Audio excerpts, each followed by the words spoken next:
नमस्कार दोस्तों, exam toppers अड्डा में आपका स्वागत है। संविधान संशोधन के 3 महत्वपूर्ण संशोधन हम यहाँ पर चर्चा करेंगे।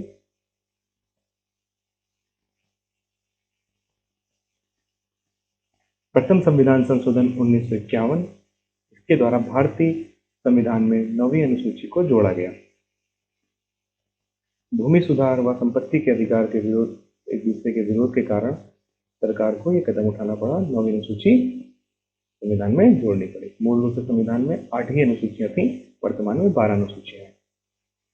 बात करते हैं 7वां संविधान संशोधन 1956, इसके द्वारा राज्यों का पुनर्गठन करके 14 राज्य और 6 केंद्र शासित प्रदेशों का पुनर्गठन किया गया। अगला संविधान संशोधन 21वां संविधान संशोधन 1967, इसके द्वारा 8वीं अनुसूची में सिंधी भाषा को शामिल किया गया। 24वें संविधान संशोधन 1971 द्वारा संसद को मौलिक अधिकारों सहित संविधान के किसी भी भाग में संशोधन करने का अधिकार दिया गया। 36वां संविधान संशोधन 1975, इसके द्वारा सिक्किम को भारतीय संघ में 22वें राज्य के रूप में सम्मिलित किया गया। बात करते हैं 42वें संविधान संशोधन 1976, जिसको लघु संविधान भी कहा जाता है। यह इंदिरा गांधी जी के समय में आया था, स्वर्ण सिंह आयोग की सिफारिश के आधार पर। इसके अंतर्गत कई संविधान संशोधन हुए थे, तो इसको हम बारी बारी से चर्चा करते रहेंगे। संविधान की प्रस्तावना में पंथनिरपेक्ष, समाजवाद और अखंडता शब्द को जोड़ा गया। पंथनिरपेक्ष, समाजवादी और अखंडता। बात करते हैं इसमें दूसरा संशोधन। इस संशोधन में नागरिकों के लिए एक नए भाग 4 का अनुच्छेद 51 का के अंतर्गत 10 मूल कर्तव्यों को मूल रूप से जोड़ा गया। स्वर्ण सिंह कमेटी के आधार पर 10 मूल कर्तव्य जोड़े गए थे 42वें संविधान संशोधन में, जबकि 2002 में 86वें संविधान संशोधन में 11वां मूल कर्तव्य जोड़ दिया गया, जिसके अंतर्गत 6 से 14 वर्ष तक के आयु के अपने बच्चों को शिक्षा के अवसर उपलब्ध कराना सम्मिलित किया गया। शिक्षा, वन और वन्य जीव राज्य सूची के विषयों को समवर्ती सूची में शामिल किया गया। लोकसभा और विधानसभा के कार्यकाल को बढ़ाकर 5 वर्ष से 6 वर्ष कर दिया गया। राष्ट्रपति को मंत्रिपरिषद की सलाह मानने के लिए इसमें बाध्य किया गया। प्रशासनिक अधिकरणों एवं अन्य मामलों पर अधिकरण की व्यवस्था भाग 14 का के तहत जोड़ा गया। 42वें संविधान संशोधन के अंतर्गत नीति निर्देशक तत्वों में कुछ तत्व जोड़े गए, जिसके अंतर्गत पहला, बच्चों के स्वस्थ विकास के लिए अवसरों को सुरक्षित करना अनुच्छेद 39 के तहत जोड़ा गया। समान न्याय को बढ़ावा देने के लिए और गरीबों को निःशुल्क कानूनी सहायता प्रदान करने के लिए अनुच्छेद 39 का भी जोड़ा गया। इसी के तहत अखिल भारतीय विधिक सेवा यानी कि नालसा का निर्माण भी किया गया। उद्योगों के प्रबंध में श्रमिकों की भागीदारी को सुरक्षित करने के लिए 43 ए जोड़ा गया। रक्षा और पर्यावरण को बेहतर बनाने के लिए और जंगलों और अन्य वन जीवन की सुरक्षा के लिए 48 ए जोड़ा गया। आपातकाल संबंधी कुछ प्रावधान भी इसमें जोड़े गए। भारत के किसी भी एक भाग में राष्ट्रीय आपातकाल की घोषणा की जा सकती है, यानी कि इससे पूर्व जो आपातकाल लागू होता था वो संपूर्ण भारत में लागू होता था, परंतु अब आपातकाल किसी विशेष क्षेत्र पर भी लागू किया जा सकता है। बात करते हैं राज्य में राष्ट्रपति शासन के कार्यकाल में एक बार में 6 माह से 1 साल तक की बढ़ोतरी की जा सकती थी। इसी के बाद आता है 44वां संविधान संशोधन। इंदिरा गांधी जी की सरकार जाने के बाद यह 44वां संविधान संशोधन 1978 आता है। इसके अंतर्गत संपत्ति के अधिकार को मौलिक अधिकार से हटाकर कानूनी अधिकार बना दिया गया, अर्थात विधिक अधिकार बनाया गया। लोकसभा और विधानसभा का कार्यकाल पुनः घटाकर 5 वर्ष कर दिया गया।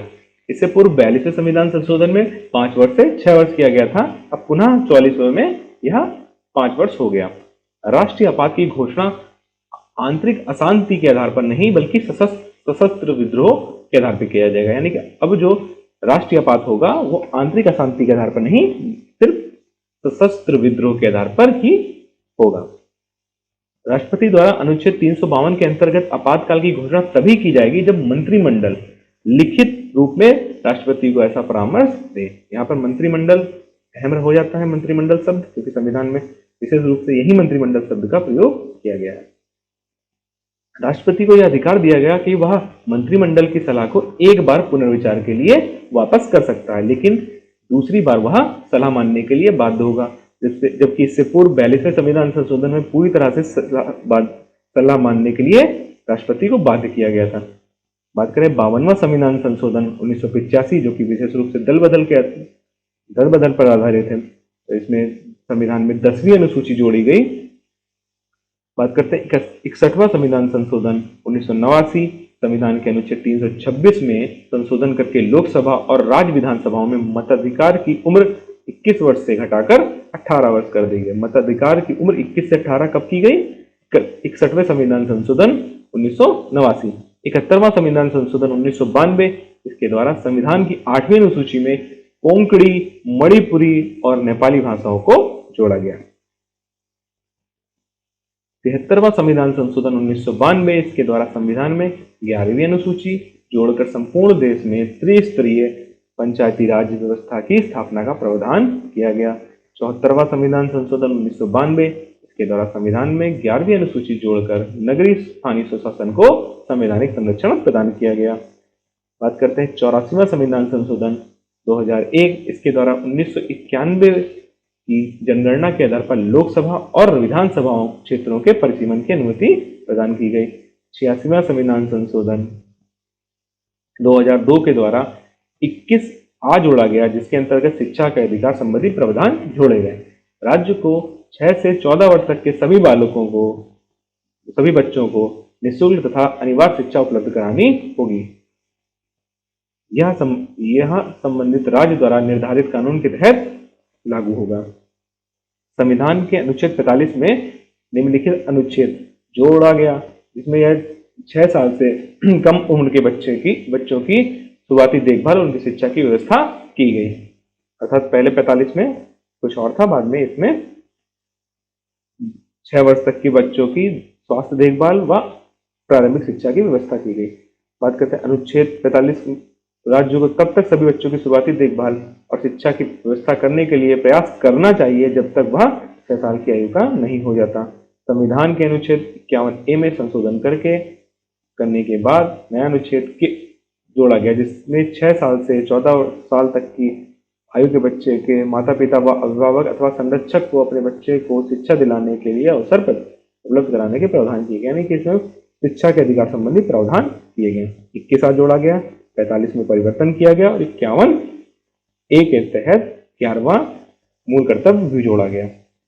91वां संविधान संशोधन 2003 द्वारा दल बदल है उसको और मजबूत किया गया, दल बदल कानून को।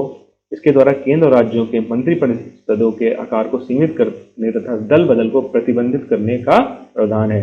इसके अनुसार मंत्री परिषद में सदस्यों की संख्या लोकसभा या उस राज्य की विधानसभा की कुल संख्या से 15% से अधिक नहीं होना चाहिए, यानी कि 15% इंपॉर्टेंट, 15% से ज्यादा मंत्री परिषद नहीं होना चाहिए।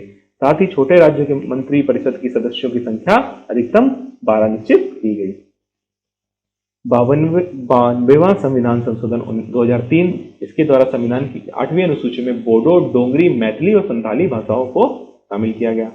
बात करते हैं 97वां संविधान संशोधन 2011, इसके द्वारा भारतीय संविधान में कई संशोधन किए गए। मुख्य रूप से भाग 3 मूल अधिकार के अनुच्छेद 19 एक गांव में सहकारी समितियां जोड़ी गई तथा संविधान के भाग 4 राज्य के नीति निर्देशक तत्वों में अनुच्छेद 43 भी सहकारी समितियों से संबंधित है वो जोड़ा गया।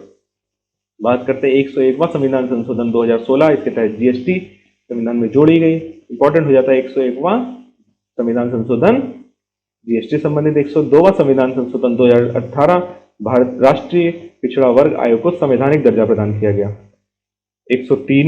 103वां 2019 ईडब्ल्यूएस के लिए है विशेष प्रावधान करता है। 104वां संविधान संशोधन 2019 संविधान में 334 में संशोधन कर स्थानों के आरक्षण और विशेष प्रतिनिधित्व को 80 वर्ष के पश्चात न रहना आदि बताया गया, जिसके तहत एंग्लो इंडियन को लोकसभा और विधान परिषदों से प्रतिनिधित्व जो था आरक्षण संबंधी वो हटा दिया गया है। 105वां संविधान संशोधन 2021, इस संशोधन ने राज्य सूचियों और पिछड़े वर्गों की पहचान करने और उन्हें अधिसूचित करने की राज्यों की शक्ति को संरक्षित किया। नमस्कार दोस्तों, इससे संबंधित क्वेश्चन आंसर अगले वीडियो में आएंगे। नमस्कार।